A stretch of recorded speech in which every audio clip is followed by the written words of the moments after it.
Hey there, card folk! Speedrobo here. In today's episode of Exploring Card Game Design, we are going to take a very in-depth look at one particular game, Cardfight Vanguard Standard Format.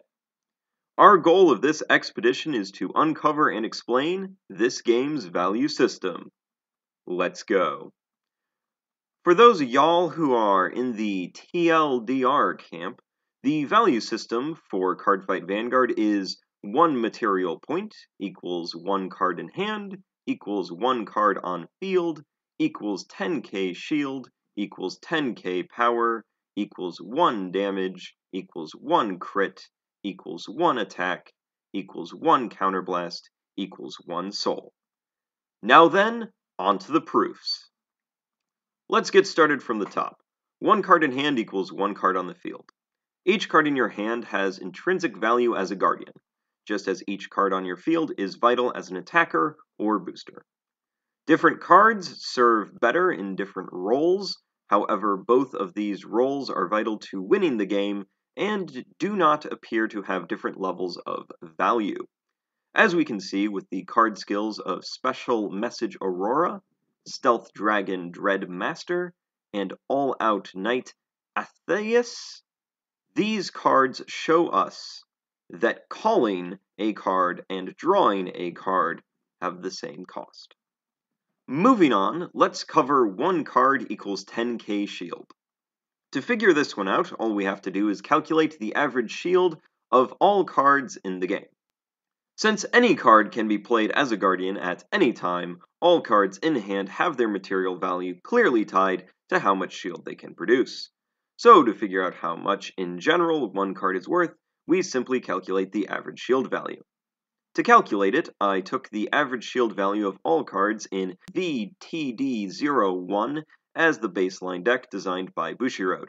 It was easier and quicker than taking the average of every card in the game.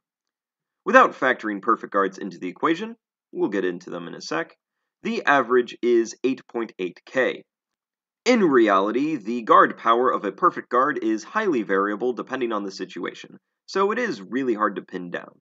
But let's be very conservative and assume that a perfect guard only provides the same guard power as a heal, and this gives us an average of 9.7 shield value for every card in the deck. Rounding up, we get 10k. Therefore, we can confidently say that 1 card in hand is worth 10k in shield. This knowledge of averages is also helpful when calculating the guard power of the enemy hand. Every card you don't know, assume it will provide roughly 10k in guard power. Now then, let's cover the conversion of 10k in shield equals 10k in power. This one is pretty easy. Shield and power are the same thing, just positive and negative values. One way to think of shield is as negative power. If, when you placed a card in the Guardian Circle, it reduced the attacker's power by the amount of the shield the Guardian had, it would function in the same way. Since the magnitude of shield and power is the same, 10k shield equals 10k power. Additionally, if we take the average power of all units in the trial deck, like we did with shield values, we get roughly 10k as well. Moving on into 1 card equals 1 crit equals 1 attack equals 1 damage. With this, it's pretty straightforward. All cards have 1 crit base and can attack once per turn. Therefore, 1 card equals 1 crit equals 1 attack. Each attack in general deals 1 damage, so 1 damage equals 1 crit equals 1 attack equals 1 card. A card that lets us see the crit to card relationship is Gust Blaster.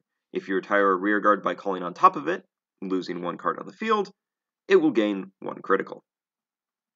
If 1 card equals 10k shield equals 10k power equals 1 crit was true, we should be able to find vanillas that have all these stats. And we do have vanillas with this exact stat line. Now we get into some trickier territory, Counterblast and Soul.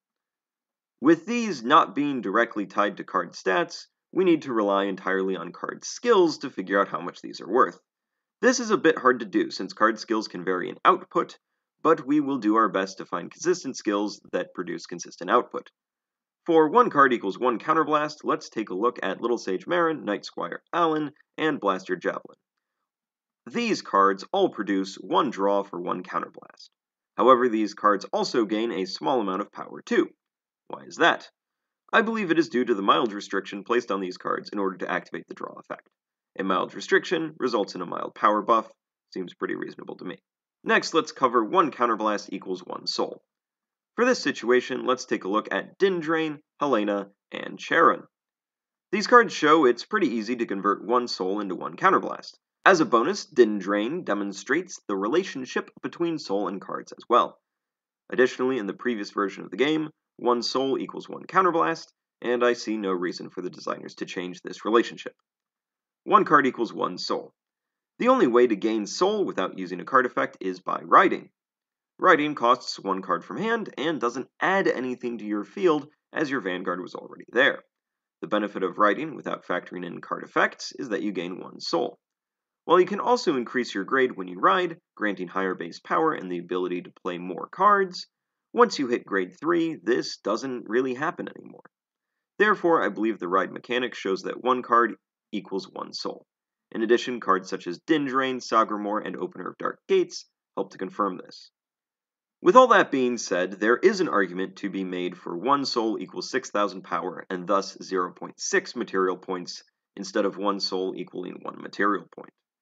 This is due to the prevalence of 1 soul equaling plus 6,000 power skills.